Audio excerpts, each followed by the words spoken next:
welcome back to Extra Spinster. This is part 2, that's 4, part 2 of my try chapter tag for a full list of all of the books I've been reading. You can see that other video, which I will link in the cards and in the description box. As a update, so I've got From Corsets to Communism still to read. I've got Black Wave by Michelle Tea to still read. I'm not holding them up because they're downstairs. I've got Gossip from the Forest by Sarah Maitland. I've got Diary of a Provincial Lady by Ian Delafield.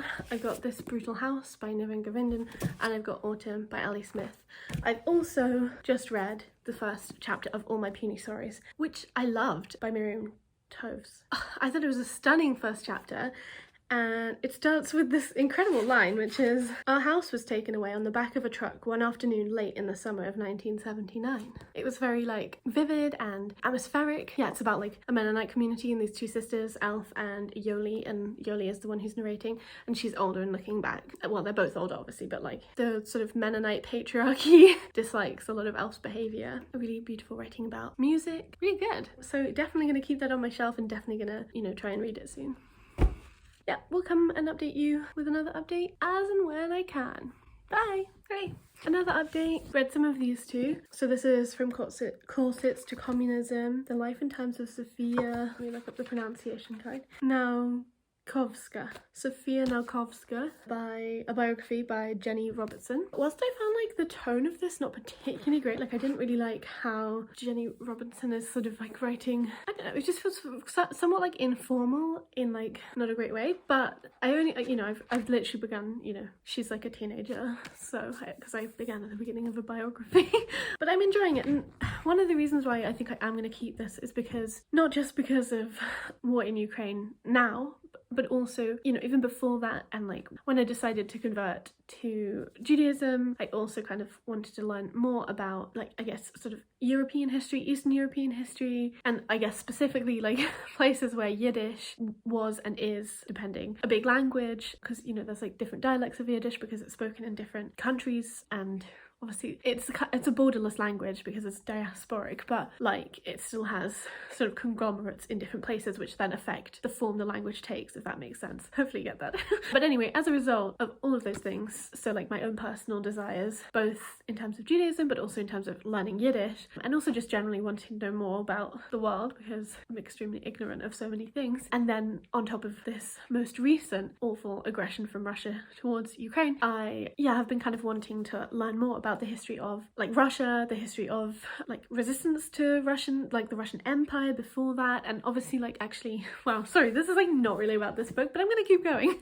But like, yeah, you know, recently reading Miriam Karpilov in translation by Jessica Karzane, her book Diary of a Lonely Girl, and also Judith that I read with Shan from Storytime, who was originally from Minsk, like that, I said it badly though, which is now in Belarus, but previously was in Russia, like when she was coming from it, like in the Russian Empire. So all of that has like, yeah, really coupled in making me want to learn more about, I don't know, like Europe is fake and especially also like race as well within Europe, not just as a kind of like external thing like Europe's borders, which are just awful and extremely racist and xenophobic, but also inside Europe, like it's not actually white. That's all a very complicated discussion, I think, and maybe I'll talk about it at a later date when I've actually read some more stuff. But yeah, and I guess also the last thing that has made me want to do that is that I've begun to read like Russian classics, or especially War and Peace last year, and I'm currently reading Anna Karenina, and that, you know, also makes me want to like not just be reading Russian classics from, I want to read more than just Russian works if I'm going to be reading from Eastern Europe, because that's not really fair. Hope that all makes sense. Anyway, so in that context, I'm going to keep this book because I think it will maybe give me some more insight specifically with regard to Poland, but it starts in 1884, like the 1880s into the beginning of the century, when Poland is under Russian, like Tsarist Russian rule, and, you know, Sophia and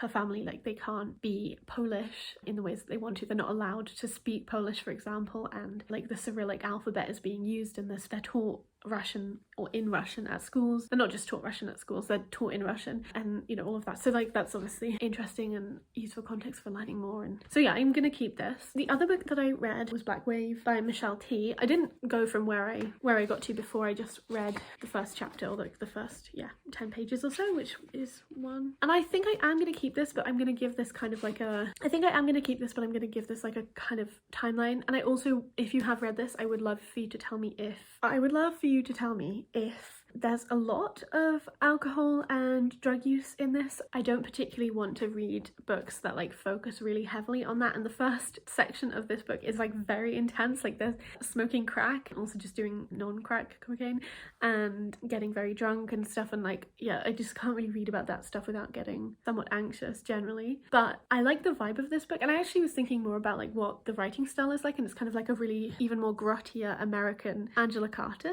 I don't know if people who've read more Michelle T would agree or disagree with that, but it's also cute to see what I underlined before.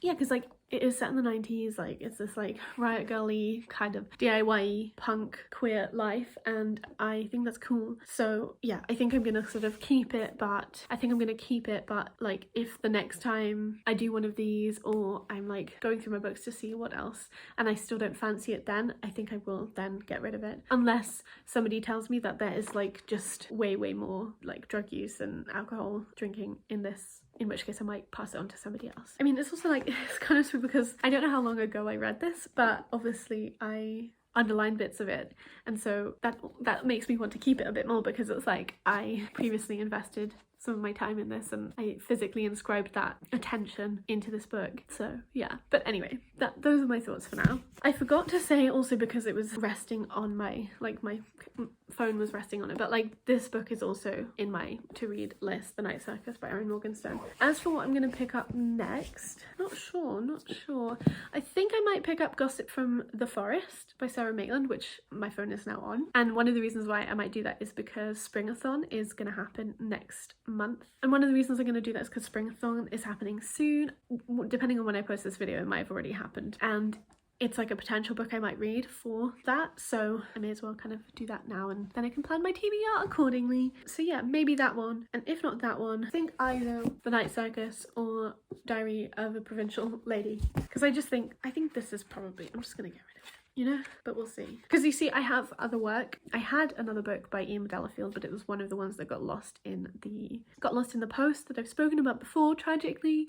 And yeah, so I no longer have that, and that's sad. But then I did have another book from her, which is called The War Workers, which I started to read, and that's partially because I actually thought I was going to write my master's dissertation on it, but then I changed my mind and I went a totally different direction. Well, I just went way earlier than, you know, whatever. Anyway, so I am interested in her as a writer. I just think that this book is the least, like the book I'm least interested in, if that makes sense. So watch me eat my words when I just can't get rid of it, but we'll see. Anyway, I will, you know, update you when there's another update. Bye! Back with another update. So I read some of Gossip from the Forest and I really enjoyed how it was written. So I am going to keep it, but I think what I am going to do is kind of put like a time limit on of kind of like the next time I go through my books, or like the next time I move, or perhaps by the end of next year, if I haven't got to it, then I will get rid of it. I'm not going to decide 100% that time frame, just because like life is completely up in the air, so I don't really know what to plan for, so it's just more stressful to try to do that. So yeah, it's nice, and I might read it really soon if I decide to pick it up for Springathon, which is happening. I also read the first chapter of Autumn, and actually I really enjoyed it, but what I found was I started reading it physically and then I was kind of like bored, so I listened to the audiobook because my library has like 800 copies of it, so it's like perpetually available. And when I listened to somebody else reading it out loud and like hearing out loud the like rhythm of the tone and stuff, I enjoyed it much more. I also really enjoyed how like extremely intertextual this is. There's like so many references to so many different things, you know, there's Dickens, there's Ulysses, there's, I can't remember what else I thought about, but there's just a lot. Like, so yeah, I think I will keep this and read it at some point, maybe even soon-ish, but I don't know. Part of me is like, maybe I should read the whole quartet now that it's all out again, slash all the way. I would be rereading Winter, and then the others I would be reading for the first time, but just like, I don't know, it could be interesting because obviously they are supposed to be read like in a kind of explosive sequence. But I also think that I mean, I don't think I would do it like literally back to back to back, but like, you know, maybe within a year try to read all four. I don't know, we'll see. I will, you know, prioritize this one before I even think about reading the others, and then we'll see. Then I also read the first, well, I actually read the first 10 pages of this because the first chapter is like 60 pages almost. I'm not entirely sure what to do with this. This is like very, I just think it's quite detached. It's from a plural perspective, and like specifically it's from like the voices of these like house mothers of the ball scene in New York. There's 5 of them apparently, and they're sitting at the steps of City Hall in silent protest because a number of their like children have gone missing over the years and nobody has found them, nothing has been done about it, and they're protesting against that. I just found perhaps it's because it was from this like plural voice, it felt quite detached for me, which felt kind of weird because it's obviously like a very emotional thing, and obviously also I'm interested in mothering rather than like necessarily always motherhood, so like the fact that these older men are mothers is obviously something I would be interested in reading about, but I don't know, it didn't quite grab me. So yeah, if you have read this and you had thoughts about it, definitely let me know. I think I still am going to keep it because I enjoyed it enough to keep going. I think, you know, perhaps the detachment is that I'm very tired and I was sort of not really able to like push myself into the story enough, if that makes sense. So yeah, it's not completely out. It's like on the edge, and depending on maybe if I get some feedback about it, I will see. I haven't actually looked up any reviews, and I'm not sure if I think I know a couple of people really loved it, but I'm not sure. I think I have one more left of the books that did I talk about that one? No. I also actually read this yesterday, that's why I forgot about it. I read, again, this isn't really in chapters, so I think I read 10 pages of this as well, and it was fun, and I don't think it will be like an incredible book to read, but I am going to keep it because it seems enjoyable enough that like I would like it, and when I do get to it, it will be fun. And there are also underlinings in it, which adds more to the kryptonite levels. It's obviously a satire of these like silly middle class women, and it's from 1930, which is also interesting because obviously I've been reading quite a lot of 1930s books in the past few months. So yeah, I mean, again, I probably won't pick this up for a while, but I am going to keep it. Yes, what I was saying before I remembered that I had that book to talk about was I think I have one more book to read, which is Erin Morgenstern's The Night Circus, and then I'm going to go through all of the books that I read in this video and my last video and tell you what I'm going to do with all of them, so it's all like clear. Bye! Well, we started this project very sleepy and we're ending it very sleepy. I read some of The Night Circus and it was fun enough to keep reading. Nothing like particularly special, but I think I will try and have a go at it, and I think the reason it's in our house is because my dad has read it and he enjoyed it, so maybe I will. Right, okay, yeah, and also I thought I would just sum up everything that I have done, like all my choices. So for the keep it pile, considerably larger than the giveaway pile, but that's okay. Some of these also have kind of like more of a time frame, I guess. So Night Circus, obviously keep. Diary of a Provincial Lady, keep. This Brutal House, keep, but it's like on probation.